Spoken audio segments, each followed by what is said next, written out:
Why does Viggo Mortensen have such a good Argentinian accent when he's speaking Spanish? Let's find out.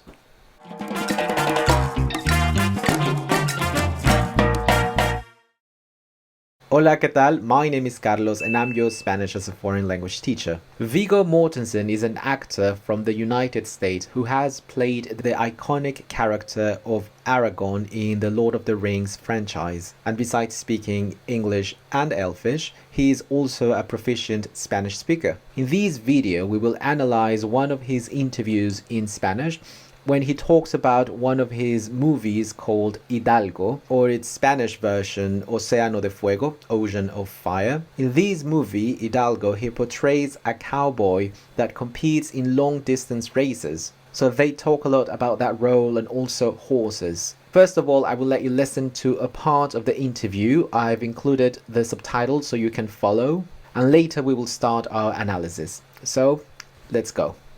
Bueno, a muchos les sorprenderá ver a Aragorn hablando en español tan correctamente, pero ha pasado parte de su infancia en tierras donde se habla muy buen castellano, ¿no? ¿Lo tiene olvidado o de repente es algo que nunca se olvida?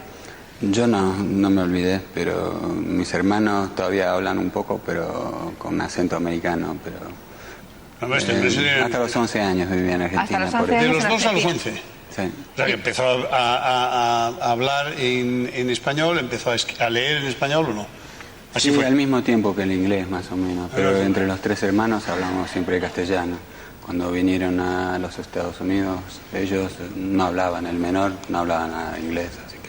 Pero ahora vamos a detenernos un momento sobre Océanos de Fuego, entre paréntesis, Hidalgo, que es la película que se estrena ahora en España. ¿Hidalgo quién es Hidalgo? ¿Hidalgo es usted? No, Hidalgo es el caballo, el pinto ese que vemos en la película. Aquí le han llamado un mesteño, dice Un en la mesteño, película. sí.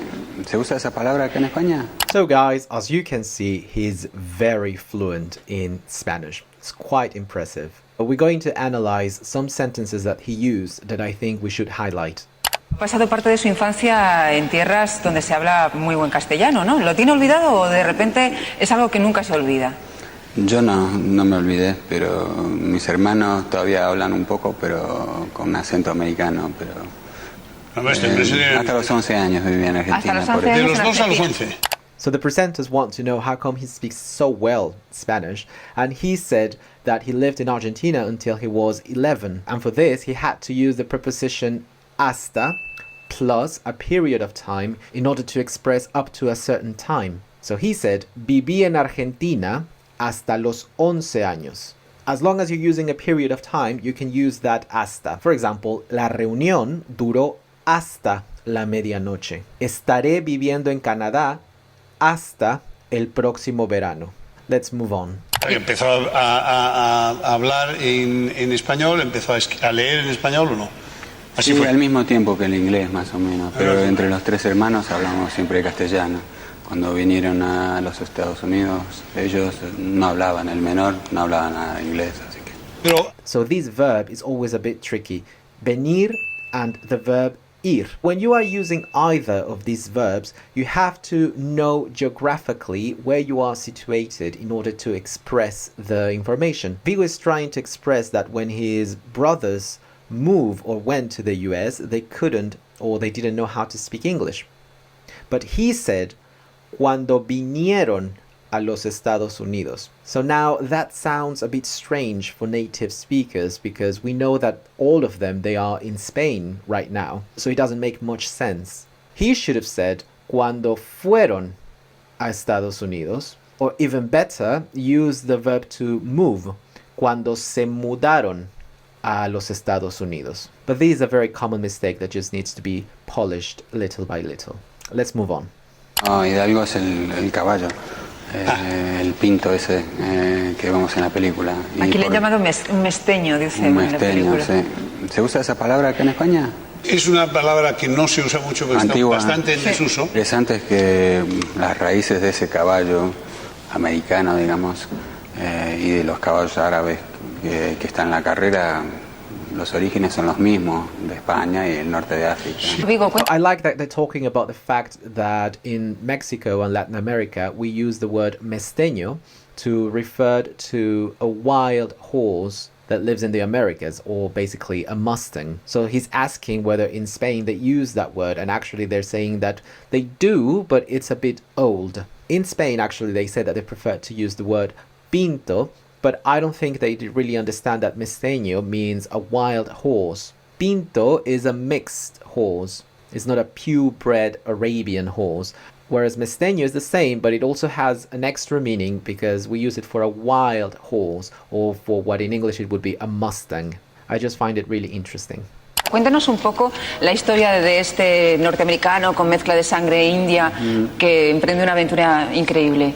Bueno, Frank T. Hopkins es un vaquero, un cowboy, que es famoso por ganar muchas carreras de larga distancia. Nice use of the por plus an infinitive to show a reason. He is famous for winning a lot of races, but in this case, remember that we have to use infinitive. Es famoso por ganar muchas carreras. Good. Sí, exclusivamente con estos caballos mesteños o Mustang, como lo es Hidalgo, contra caballos más grandes y al parecer más poderosos. Excellent use of the adverbial expression al parecer. Remember that sometimes we have what we call adverbial expressions, meaning that we put two components or elements together in order to give a different meaning. In this case, we have al plus parecer. Putting them together, it gives us al parecer, meaning apparently or it seems. For example, al parecer, María no vendrá a la escuela hoy. Another example, no le gustó la cena, al parecer.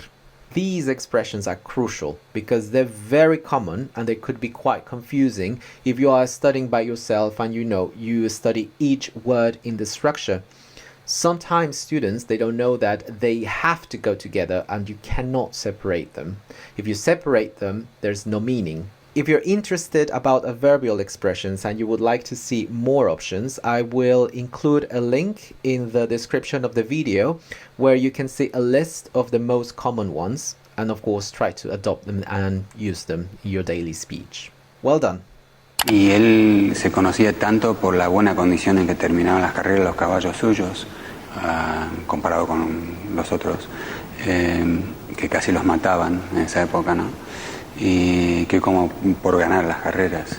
Y pues unos señores árabes oyen que se dice que él y su caballo Hidalgo son el mejor equipo de larga distancia y ellos dicen, se niegan, dicen, le invitan a venir. Es una película de desafío, de reto, entonces él acepta y se mete en unos líos. Increíble. Y termina aprendiendo mucho de la cultura árabe y mucho de sí mismo y sobre el caballo. I like the use of the word líos for the expression meterse en líos, to get into trouble, because normally we would say as well meterse en problemas, which is the word that we more commonly use for trouble. He's using a nice synonym, lío, el lío, which is exactly the same as problem. I would encourage you to try to use synonyms and they will make you a more natural speaker of Spanish. So use them as Viggo did. El protagonista de la película, aparte de Viggo Mortensen, es sin duda el caballo. Sí, es increíble porque no es cuestión de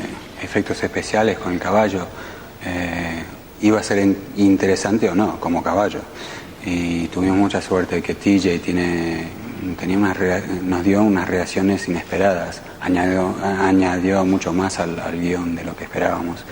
Tuvimos mucha suerte y por eso me hice muy amigo con él y al fin y al cabo lo compré. ¿También se compró el caballo del Señor de los Anillos? Sí, los dos. Va a ser un problema porque el grande del Señor de los Anillos tiene muy mala leche y no sé cómo se va a llevar con TJ. I like this part because he's saying that he bought both horses, the one from Lord of the Rings, El Señor de los Anillos, and the one of Hidalgo, El Mesteño.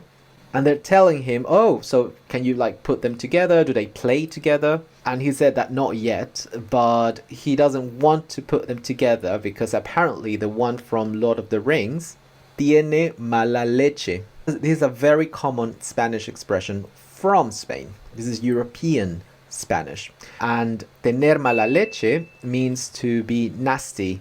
Mala leche being bad blood. For example, Pablo come helado enfrente de los diabéticos. Tiene muy mala leche. That's terrible, Pablo, but yeah. Also, mala leche could mean to be angry or to be moody. For example, tu mala leche siempre arruina todo.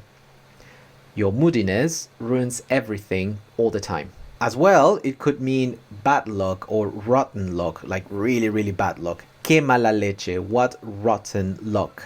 Moving on. No sé cómo se va a llevar con Tille. Tille le da igual, pero es muy petizo y puede que sea peligroso, pero veremos.